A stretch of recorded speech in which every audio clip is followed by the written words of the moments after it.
72세가 된 저는 지금까지 살면서 가장 무서웠던 순간을 여러분과 나누고 싶어서 이렇게 말씀드립니다. 제가 얼마나 어리석었는지, 그리고 그 어리석음이 얼마나 위험한 결과를 가져올 뻔했는지 꼭 알려드리고 싶거든요. 저는 35년간 초등학교에서 아이들을 가르쳤습니다. 남편과 사별한 지도 벌써 5년이 되었고요. 혼자 지내면서 건강이 가장 큰 관심사가 되었어요. 자식들에게 짐이 되고 싶지 않았고 손주들과 오래오래 함께하고 싶었거든요. 그래서 건강 프로그램도 열심히 시청하고 관련 서적도 많이 읽었습니다. 특히 노화 방지에 대한 정보들을 찾아보는 게 일상이 되었어요. 나이 들면서 거울을 볼 때마다 늘어가는 주름과 기력 저하가 걱정스러웠거든요.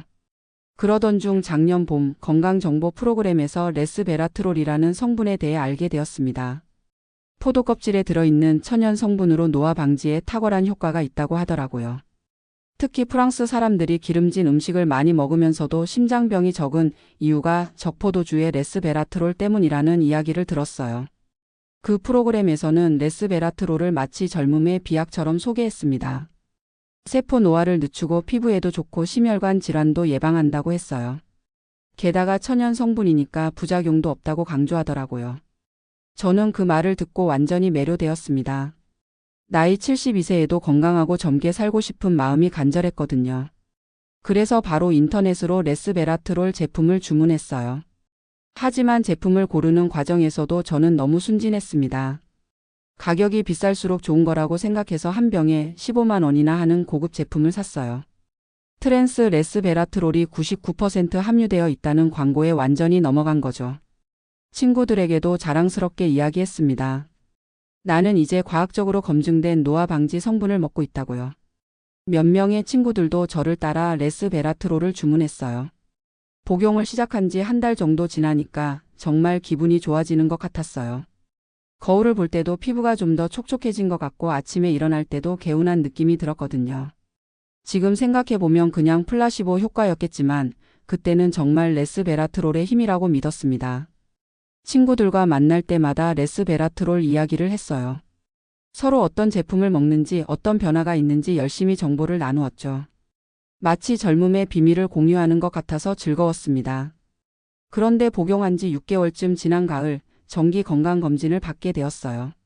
매년 받던 검진이었는데 이번에는 유방 초음파에서 작은 결절이 발견되었다고 하더라고요. 의사는 크기가 작으니까 크게 걱정하지 말고 조직 검사를 받아보자고 했습니다. 저는 처음에 별거 아니라고 생각했어요. 나이가 들면 이런 일이 생길 수 있다고 여겼거든요.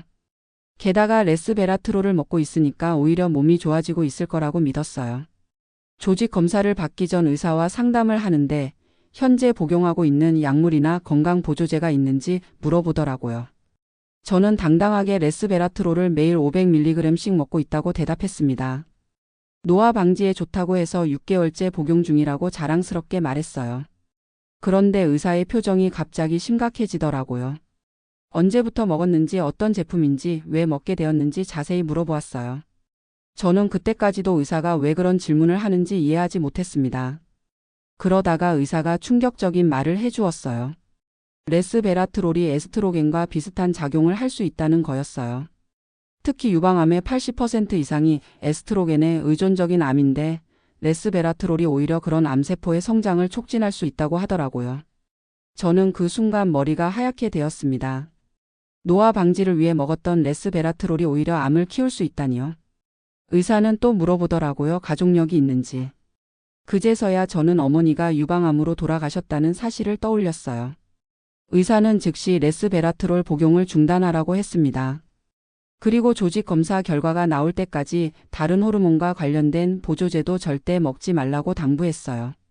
저는 그날 밤 잠을 제대로 이루지 못했습니다. 6개월 동안 매일 먹었던 레스베라트롤이 제 몸에 어떤 영향을 미쳤을지 생각하니 무서웠어요. 혹시 이미 암세포가 자라고 있는 건 아닌지, 돌이킬 수 없는 상황인 건 아닌지 온갖 걱정이 들었습니다. 자녀들에게도 상황을 알렸어요. 아들과 딸이 모두 놀라며 왜 의사와 상의하지 않고 그런 걸 먹었느냐고 걱정스러워 하더라고요. 저는 그때 비로소 제가 얼마나 무책임했는지 깨달았습니다. 조직 검사 결과를 기다리는 일주일이 정말 길었어요. 그동안 인터넷으로 레스베라트롤과 유방암에 대한 정보를 찾아봤는데 정말 충격적이었습니다. 에스트로겐에 민감한 암이 있는 사람은 레스베라트롤을 피해야 한다는 내용들이 많이 나오더라고요. 다행히 조직 검사 결과는 양성 종양이었습니다. 하지만 의사는 저에게 엄중하게 경고했어요. 만약 계속 레스베라트롤을 복용했다면 어떤 일이 일어났을지 모른다고 하면서요. 특히 가족력이 있는 상황에서는 더욱 위험했을 수 있다고 했습니다. 저는 그때 비로소 제가 얼마나 큰 실수를 했는지 깨달았어요. 천연 성분이라고 해서 안전하다고 믿었던 제 자신이 너무 어리석었습니다. 인터넷이나 건강 프로그램의 정보만 믿고 전문의와 상담하지 않았던 것도 큰 잘못이었고요. 레스베라트롤에 대해 더 자세히 알아보니 정말 복잡한 성분이더라고요. 어떤 상황에서는 에스트로겐처럼 작용하고 어떤 상황에서는 에스트로겐을 막는 역할을 한다고 해요. 그런데 개인의 건강 상태나 가족력에 따라 어떻게 작용할지는 전문가가 아니면 알 수 없는 거였어요. 저는 즉시 레스베라트롤을 먹고 있던 친구들에게 연락했습니다. 제 경험을 이야기하고 의사와 상담받기를 권했어요. 몇 명은 저를 과민 반응한다고 했지만 대부분은 걱정이 되어서 병원에 가보겠다고 하더라고요. 그 중에 한 친구는 갑상선 질환이 있었는데 의사가 레스베라트롤이 갑상선 호르몬에도 영향을 줄 수 있다고 해서 복용을 중단했다고 하더라고요. 우리는 그동안 얼마나 무지했는지 서로 반성했습니다. 이 일을 겪고 나서 저는 건강 정보에 대한 접근법을 완전히 바꿨어요. 먼저 정보의 출처를 꼼꼼히 확인하게 되었습니다. 상업적 목적이 있는 광고인지 의학적 근거가 있는 정보인지 구분하려고 노력해요. 그리고 어떤 건강 보조제든 복용하기 전에는 반드시 의사와 상담합니다. 의사는 제 전체적인 건강 상태와 복용 중인 약물, 가족력까지 고려해서 조언해 주시거든요. 혼자서 판단할 수 없는 부분들을 전문가의 시각으로 봐주는 거죠. 또한 건강에 대한 욕심도 많이 줄였어요. 나이 들면서 생기는 자연스러운 변화를 억지로 막으려고 하지 않게 되었습니다. 대신 기본적인 생활 습관을 더 중요하게 생각하게 되었어요. 균형 잡힌 식사, 적절한 운동, 충분한 수면, 스트레스 관리. 이런 기본적인 것들이 어떤 비싼 보조제보다 중요하다는 걸 깨달았습니다. 특별한 성분에 의존하기보다는 꾸준한 생활 습관 관리가 진짜 건강 비결이더라고요. 지금은 의사와 상의해서 정말 필요한 것만 복용하고 있어요. 비타민 D와 칼슘 정도만 먹고 있는데 이것도 혈액 검사 결과를 보고 의사가 권해서 시작한 거예요. 무작정 많이 먹는 게 좋은 게 아니라는 걸 이제야 알았습니다. 정기 검진도 더 철저히 받게 되었어요. 6개월마다 유방 검사를 받고 1년마다 전체 건강 검진을 빠짐없이 받습니다. 몸에 조금이라도 이상한 증상이 생기면 즉시 병원에 가서 상담받아요. 자녀들과도 건강 정보를 공유하게 되었습니다. 특히 딸에게는 유방암 가족력이 있다는 것을 알려주고 정기 검진을 받으라고 당부했어요. 아들에게도 건강 보조제 복용할 때는 꼭 전문가와 상담하라고 말했고요. 요즘에는 주변에서 건강 보조제에 대해 물어보는 분들이 많아요. 그럴 때마다 저는 제 경험을 솔직하게 이야기해 드립니다. 천연 성분이라고 해서 무조건 안전한 게 아니고 개인의 건강 상태에 따라 독이 될 수도 있다고요. 특히 나이 드신 분들일수록 더 주의해야 한다고 강조해요. 나이가 들면서 여러 가지 만성질환이 생기고 복용하는 약물도 많아지는데 이런 상황에서 검증되지 않은 보조제를 함부로 먹으면 정말 위험할 수 있거든요. 저는 이 경험을 통해 정말 소중한 교훈을 얻었습니다. 첫째, 건강 정보는 반드시 신뢰할 수 있는 출처에서 얻어야 한다는 것. 둘째, 어떤 건강 보조제든 전문의와 상담 후 복용해야 한다는 것. 셋째, 천연 성분이라고 해서 무조건 안전한 게 아니라는 것. 넷째, 개인의 건강 상태와 가족력을 항상 고려해야 한다는 것입니다. 저는 정말 운이 좋았어요. 만약 조직 검사에서 악성 종양이 나왔다면, 그리고 그것이 레스베라트롤 때문에 악화된 거라면 저는 평생 후회하며 살았을 거예요. 하루라도 빨리 그 위험성을 알게 되어서 정말 다행이었습니다. 지금 생각해보면 제가 왜 그렇게 맹신했는지 이해가 가기도 해요. 나이가 들면서 건강에 대한 불안감이 커지고 젊음을 유지하고 싶은 욕심도 생기잖아요. 그런 심리를 이용한 마케팅에 완전히 넘어간 거죠. 특히 프랑스 패러독스라는 이야기는 정말 매력적으로 들렸어요. 프랑스 사람들이 기름진 음식을 먹으면서도 심장병이 적은 이유가 적포도주 때문이라니 얼마나 로맨틱한 이야기예요. 하지만 지금 알아보니 그것도 과장된 부분이 많았더라고요. 프랑스 사람들의 건강한 생활 습관이나 지중해식 식단 전체의 효과인데 마치 레스베라트롤 하나의 효과인 것처럼 포장한 거였어요. 저는 그런 마케팅 전략에 완전히 속아 넘어간 거죠. 또 하나 깨달은 건 제가 너무 성급했다는 거예요. 뭔가 좋다고 하면 바로 시작하고 충분히 알아보지도 않고 결정했어요. 35년간 교사를 하면서 아이들에게는 항상 신중하게 생각하고 행동하라고 가르쳤는데 정작 저는 그렇게 하지 못했던 거죠. 건강 프로그램을 볼 때도 이제는 다르게 봅니다. 어떤 전문가가 나오는지 그분이 정말 해당 분야의 권위자인지 확인해요. 그리고 프로그램에서 특정 제품을 광고하거나 판매하려는 의도가 있는지도 살펴봅니다. 인터넷 정보도 마찬가지예요. 누가 쓴 글인지 언제 쓰인 글인지 어떤 근거를 바탕으로 한 것인지 꼼꼼히 확인합니다. 특히 의학 정보는 반드시 의료진이나 공신력 있는 기관에서 나온 것만 믿어요. 요즘에는 병원에서 건강 강좌도 자주 열리더라고요. 저는 그런 강좌에 참석해서 올바른 건강 정보를 얻으려고 노력합니다. 직접 의사 선생님께 질문할 수 있어서 훨씬 도움이 돼요. 이런 변화를 겪고 나니까 친구들과의 대화도 달라졌어요. 예전에는 서로 어떤 건강 보조제가 좋다더라, 어떤 성분이 효과가 있다더라 하는 이야기만 했는데 지금은 정기 검진 결과나 의사 선생님 조언 같은 것들을 더 많이 나눕니다.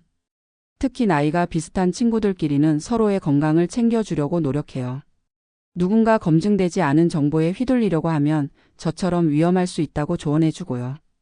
실제로 제 이야기를 들은 후에 건강 보조제를 끊은 친구들이 몇 명 있어요. 손주들과 시간을 보낼 때도 이 경험이 도움이 됩니다.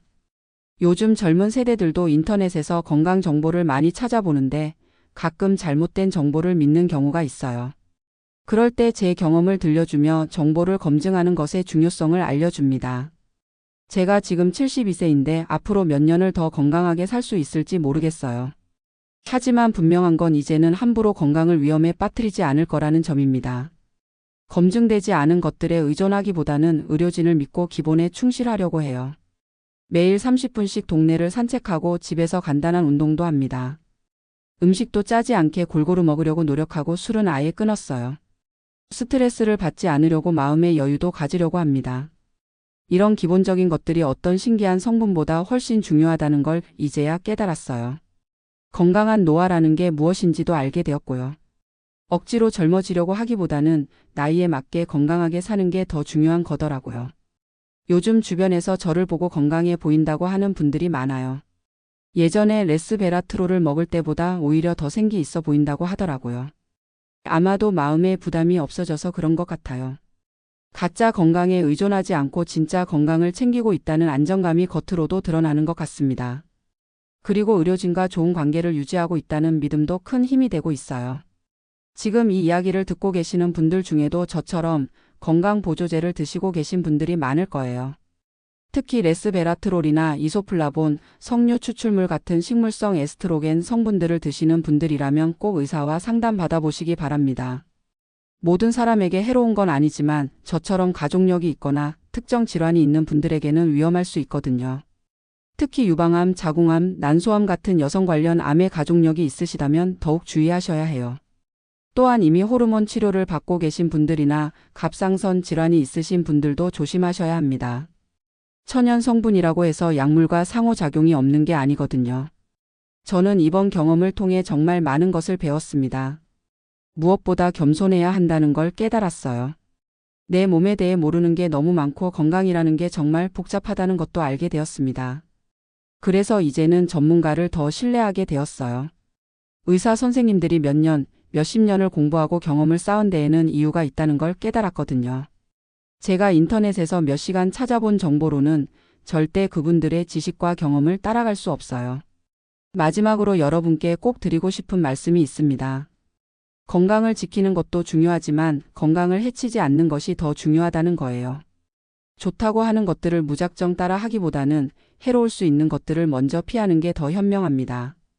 그리고 완벽한 건강이나 영원한 젊음 같은 건 존재하지 않는다는 것도 받아들이셔야 해요. 나이에 맞는 자연스러운 변화를 인정하고 그 안에서 최선을 다하는 게 진정한 건강관리라고 생각합니다.